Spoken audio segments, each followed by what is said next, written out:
It was supposed to be an ordinary Monday morning at Westwood High. Students filed into Mr. Halbridge's advanced math class, shuffling papers and whispering nervously. Last Friday's big algebra exam results were being handed back. For most, this was the make-or-break test of the semester. Zara Bennett, the only black girl in the honors class, sat quietly at her desk, her thick glasses reflecting the morning sunlight. She clutched her notebook and pencil tightly, her heart pounding. She'd spent the entire week preparing, late nights, tutoring herself online, even skipping lunch to study. She had to ace this. She needed to Mr. Halbridge, a stern man with a reputation for zero tolerance, paced between the desks, passing out the graded tests. His eyes were sharp, but today they seemed colder than usual. "Jason," he said, placing a paper on a boy's desk. "B+. Good work," he continued until he reached Zara. He paused. "Zara Bennett," he said loudly. "Perfect score." A murmur ran through the class. Zara blinked. Yes, sir?" He didn't hand her the paper. Instead, he slammed it down on her desk and leaned in. "There's no way you scored 100% on my exam." The class went dead silent. Zara's heart dropped. I studied hard. I practiced all weekend. You can ask my mom." Mr. Halbridge straightened, pointing a finger at her. "I will prove that you cheated," gasps echoed. A few students turned their heads. Two in particular, Maria sitting behind Zara, and Leo near the chalkboard, looked shocked and uneasy. Maria's mouth parted in silent protest, while Leo stared at the floor. "I didn't cheat," Zara whispered. "You expect me to believe that someone who failed the last quiz suddenly gets every answer right?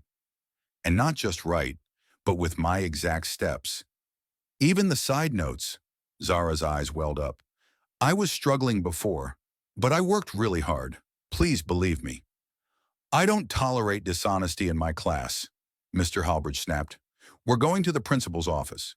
But just as Zara stood, something strange happened. Leo flinched, then raised his hand. "Sir, can I say something?" Mr. Halbridge turned sharply. "Not now, Leo." "But it's important." The teacher narrowed his eyes. "Unless you're confessing you gave her the answers, you can keep quiet." Leo hesitated, glanced at Maria, then lowered his hand. Zara stood humiliated and followed Mr. Halbridge out of the classroom. The door closed behind them with a harsh click. The room was tense. Maria leaned toward Leo. "Why didn't you tell him?" she hissed. Leo bit his lip. "Because if I do, it'll get her in more trouble. And me." Maria's brows furrowed. "You know she didn't cheat." "I know," Leo whispered, "because I left my notes in the tutoring room. I think Zara found them. That's how she got the steps."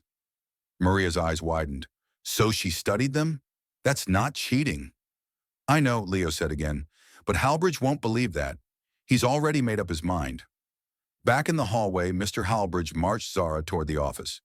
"I've seen this too many times," he muttered. "Students who think they can game the system. You're clever, but not that clever." Zara stopped walking. "I didn't cheat," she said firmly, wiping her tears. "Why don't you just ask how I learned the steps?" "Why assume the worst?" Halbridge sneered. "Because you've been average all year, and suddenly you're a math prodigy?" "I practiced every question from last year's papers," she insisted. "Watched tutorials.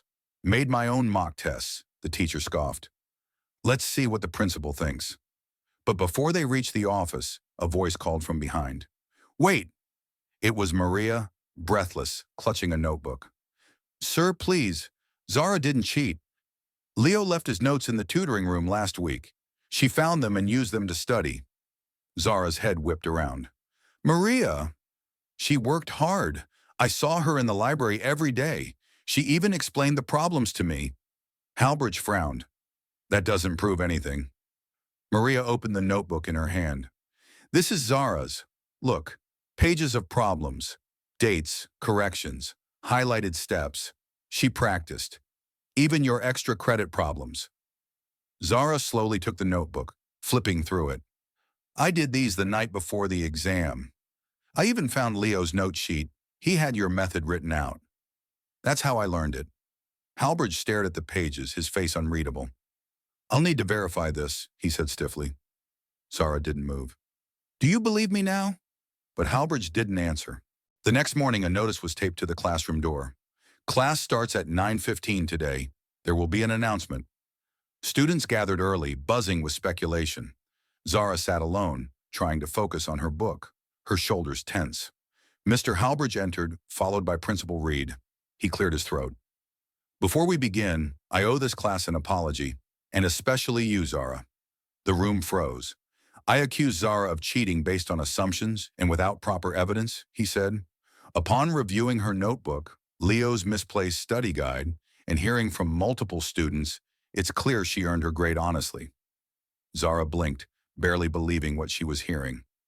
I judged her unfairly, Mr. Halbridge continued. I allowed bias to cloud my judgment. For that, I'm truly sorry. He looked at her directly. You're one of the most dedicated students I've had in years. The room erupted in murmurs and claps. Maria gave a small cheer. Leo smiled, relief washing over his face. Zara felt warmth in her chest, but also pain. Pain that it took so much to be believed. As class resumed, students looked at Zara with new eyes. No longer just the quiet girl in glasses, but the one who stood her ground, who proved her worth. That afternoon, as she left the building, she passed Mr. Halbridge. He nodded. Keep going, Miss Bennett. You've got a bright future, Zara simply said. Thank you, sir. Because deep down she knew. The truth had shocked everyone, but it had also set her free. And from that day on, Zara didn't just walk into her classroom. She walked in with her head held high, her truth unshaken, and a quiet strength that no accusation could ever take away. Because sometimes the loudest victory comes from staying silent until the truth speaks for itself. The teacher accused her of cheating, but the truth shocked everyone.